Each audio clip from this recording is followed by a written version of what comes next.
Hi, welcome to Totally Magic. Got a wonderful trick for you today. Now you can see I've got two decks of cards here, one blue, one red.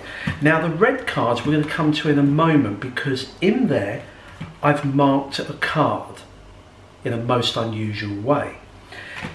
The blue deck we're going to use because I want you to pick a card at random. Now the problem is whenever I ask people to name a playing card, they have 52 to choose from. A lot of people believe that magicians have a way of influencing the choice that people make. So I want you to make a snap judgment. In a moment, you're going to take these cards, okay, these cards here, you're going to pick them up, look at them very quickly, bam, you're going to make a snap judgment of any card you see and implant it in your mind, your thoughts. Are you ready? There's the cards there. When I snap my fingers the first time, pick them up, look at them. So I'm going to snap again, and in that instant, make a choice of one of the cards you see. Are you ready? Look at the cards. You've got one. And that is a snap judgment. You couldn't be influenced by anything around you, what you see or what you hear. I want you to keep that card that you've chosen from this pack in your mind. I said I marked one of these cards in a most unusual way. And if we take these out, you can see that they are just a regular deck of cards. Now what I'd like you to do is to tell me the value of the card that you're now thinking of. Remember that snap judgment. What was the card value only? The 10. Now we're going to go through and you can see there's 52 cards, the same as the blue deck, and we're going to remove, if we can find them all, 1, 2,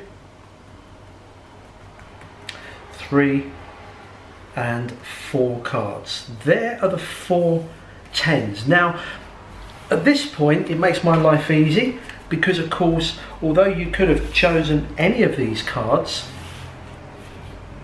you chose a 10. I know you've picked one of these cards. This one and this one. I didn't believe that you would pick a red 10. I had a feeling about that.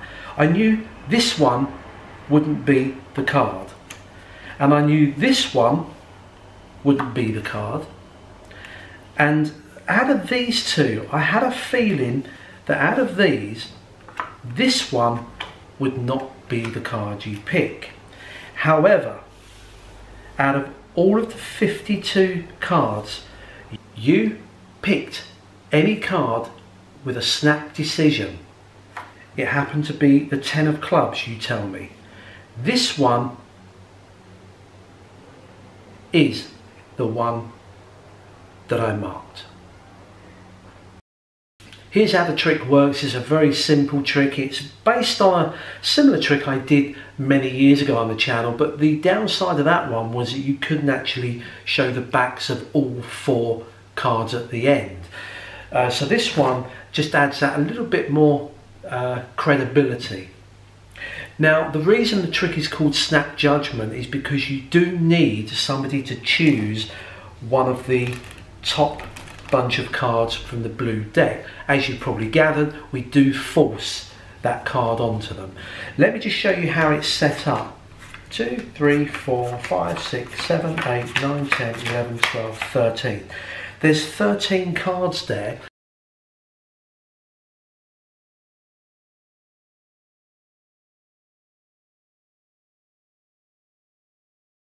And they're the force cards. So what you need to do on a deck of cards is just get 13 of those, and I've also from another deck got an identical set of 13.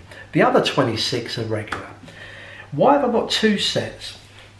Well, because you're going to force someone to think of one of these top 13 cards. Now remember, this is where you have to control the situation, because make it clear that you're going to snap your fingers, they're going to pick the cards up, and then you're going to rapidly snap again. What you're doing is putting the spectator under pressure, so they feel that they've got to make a snap decision, a snap judgment. So what you do is you pile these on and you're good to go. What happens? They pick them up, you snap, they go through, and you snap again as soon as they start pushing. They feel under pressure to pick one immediately.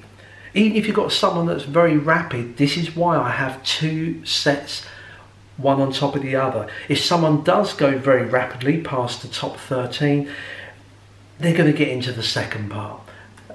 Okay, so either way. Now I have got some friends of mine that do this trick and they're very brazen. They just have the top 13 cards to force on them, and they just make sure that they click rapidly so people are pressured to pick one quite early on. It's as simple as that. It's a great force. Give it a go. Okay, so let's say they go through and they pick, I don't know, the 4 of clubs. That's the one they're going to think of. Let's move to the red deck. Now the red deck is normal, but 13 cards here on top are also the same as the 13 false cards. So, but these have the word "this one" written on it. Now you can put a cross or some other marking. I actually quite like the word "this one" on there. So the way that this works, they get stacked on top, you spread the cards, you ask them to give you just the value, not the suit. Once they've done that, you can then remove all the 4s. Now the trick is basically done now. It's all presentation. Now the great thing is, when you scoop these up, you can spread these to show these, just don't spread too much. That's why I always write in the middle of the card, so it allows me to spread. It's now just a case of building it all up. This is the one they chose. They will say the clubs, so that's pretty obvious that it's the club. And you don't even need them to tell you the suit. That's the great thing about this. You know the value, and then you start to eliminate these. Now we know it's that because that's our false card. So you can say you didn't pick this one or this one, and I know that you didn't pick this one. However, this one is the one that you chose. Very simple. It's a great little trick.